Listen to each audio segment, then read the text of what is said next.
ఈ వీడియోలో నేను పాలకూర రైస్ రెసిపీ తయారీ విధానం చూపిస్తానండి. ఇది చాలా బాగుంటుంది. పిల్లలు పెద్దలు చాలా ఇష్టంగా తింటారు. ఇంకా ఈ ప్రాసెస్ చూసేద్దాం. అందరికీ నమస్తే, welcome back to my channel. నేను మీ నాగలక్ష్మి. ముందుగా ఇక్కడ పాలకూరని చక్కగా కట్ చేసుకొని వాటర్లో కడిగి పక్కన పెట్టుకోవాలి. ఇక్కడ నేను పాలకూరను ఒక పెద్ద కట్ట తీసుకున్నాను.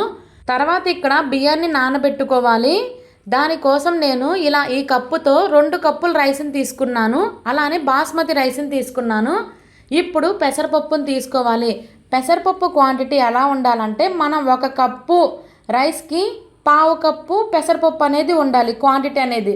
సో ఇక్కడ నేను 2 కప్పులు తీసుకున్నాను కాబట్టి 1/2 కప్పు కన్నా కొంచెం తక్కువ తీసుకున్నాను పెసరపప్పు.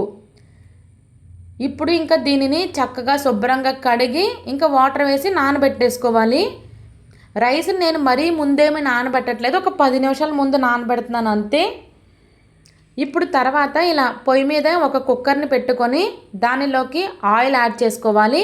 ఆయిల్తో పాటు 1 స్పూన్ వరకు నెయ్యిని తీసుకుంటే ఈ ఫ్లేవర్ చాలా బాగుంటుంది. ఇందులో బిర్యానీ దినుసులను యాడ్ చేయాలి. 1 ఇంచు దాల్చిన చెక్క, 2 బిర్యానీ పువ్వులు, 3 యాలక్కాయలు, 4 లవంగాలని తీసుకోవాలి.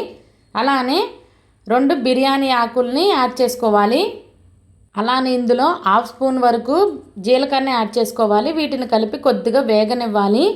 ఇందులోనే 2 స్పూన్ల వరకు జీడిపప్పుని యాడ్ చేసుకోవాలి. ఇంకా వీటిని చక్కగా కలుపుకొని దోరగా వేగించుకోవాలి. ఇంకా జీడిపప్పు ఇలా వేగిన తర్వాత ఆనియన్ పెద్దదైతే 1, చిన్నవైతే 2 ఇలా సన్నగా కట్ చేసి యాడ్ చేసుకోవాలి. అలానే 2 పచ్చిమిర్చిని ఈ విధంగా కట్ చేసి యాడ్ చేసుకోవాలి. ఇంకా వీటిని చక్కగా కలుపుకొని వేగనివ్వాలి. ఇంకా ఇందులోనే రుచికి సరిపడినంత సాల్టు, అలానే చిటికెడు పసుపుని యాడ్ చేసుకోవాలి. ఇంకా వీటిని చక్కగా కలుపుకొని వేగనివ్వాలి.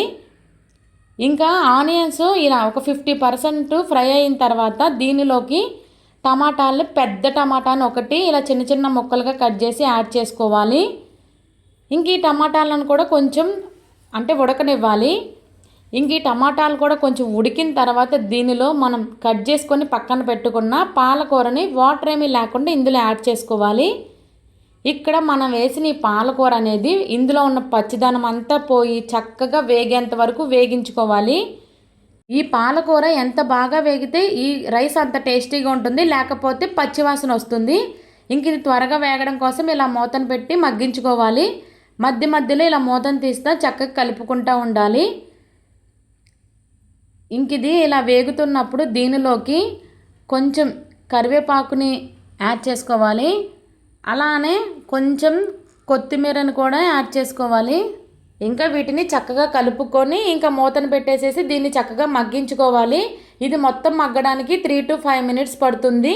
మధ్య మధ్యలో మూతను తీస్తూ కలుపుకుంటూ ఉండాలి. ఇంకా ఈ విధంగా ఫ్రై అయిన తర్వాత దీనిలోకి 1 స్పూన్ వరకు ధనియాల జీలకర్ర పొడిని యాడ్ చేసుకోవాలి. ఈ ధనియాల జీలకర్ర పొడిని కూడా చక్కగా కలుపుకొని వేగనివ్వాలి. నేను స్టార్టింగ్లో పచ్చిమిర్చి యాడ్ చేశాను కదా, స్పైసీకి తగ్గట్టు వాటిని యాడ్ చేస్తున్నాను. అంటే పిల్లలు కూడా ఇష్టంగా తింటారని. ఒకవేళ మీకు ఇంకా స్పైసీగా కావాలంటే ఇక్కడ కారాన్ని యాడ్ చేసుకోండి మీ స్పైసీకి తగ్గట్టు. ఇంకా దీనిని చక్కగా కలుపుకొని వేగనివ్వాలి. ఇది వేగిన తర్వాత ఇక్కడ మనం వాటర్ని యాడ్ చేసుకోవాలి. వాటర్ క్వాంటిటీ వచ్చేసరికి 1 కప్పు బాస్మతి రైస్కి 1.5 కప్పు వరకు వాటర్ని యాడ్ చేసుకోవాలి. అలానే నేను 1/2 కప్పు వరకు పెసరపప్పుని యాడ్ చేశాను కాబట్టి దానికోసం ఇంకొక 1/2 కప్పు ఎక్స్ట్రా వాటర్ని యాడ్ చేస్తున్నాను. ఇంకా ఒక్కసారి ఇది మొత్తం కలుపుకొని ఈ స్టేజ్లో సాల్ట్ ఒకసారి సరిపోయిందో లేదో చెక్ చేసుకొని యాడ్ చేసుకోవాలి. దీని మీద మూతను పెట్టడం వల్ల వాటర్ త్వరగా మరిగిపోతాయి. ఇంకా వాటర్ ఇలా మరిగేటప్పుడు మనం పక్కన కడిగి పెట్టుకున్న బాస్మతి పెసరపప్పుని ఇందులో యాడ్ చేసుకోవాలి.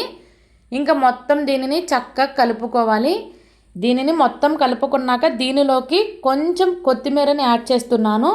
ఇంకా యాడ్ చేసి దీని మీద కుక్కర్ మూతను పెట్టేసుకొని మంటని మీడియం ఫ్లేమ్లో పెట్టి 2 విజిల్స్ రానిస్తే సరిపోతుంది మీ కుక్కర్కి తగినట్టు. ఇంక ఈ 2 విజిల్స్ అయిపోయిన తర్వాత ఇక్కడ చూడండి, ప్రెషర్ అంతా పోయే వరకు వదిలేసిన తర్వాతే మూతను తీయాలి. చూడండి రైస్ ఎంత బాగా వచ్చిందో, ఎక్కడ విరిగిపోలేదు. చూస్తున్నారు కదా ఎంత చక్కగా కనిపిస్తుందో.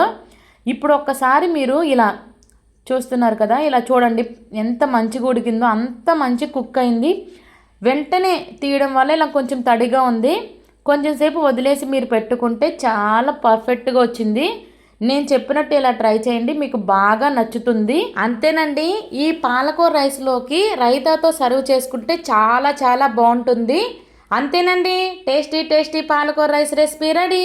ఈ వీడియో మీకు నచ్చితే తప్పకుండా లైక్ చేయండి, అలానే మీ ఫ్రెండ్స్ అండ్ ఫ్యామిలీకి షేర్ చేయండి. ఇలాంటి టేస్టీ అండ్ సింపుల్ రెసిపీస్ కోసం నా ఛానల్ని ఇప్పుడే సబ్స్క్రైబ్ చేసుకోండి. Thank you for watching. Bye bye.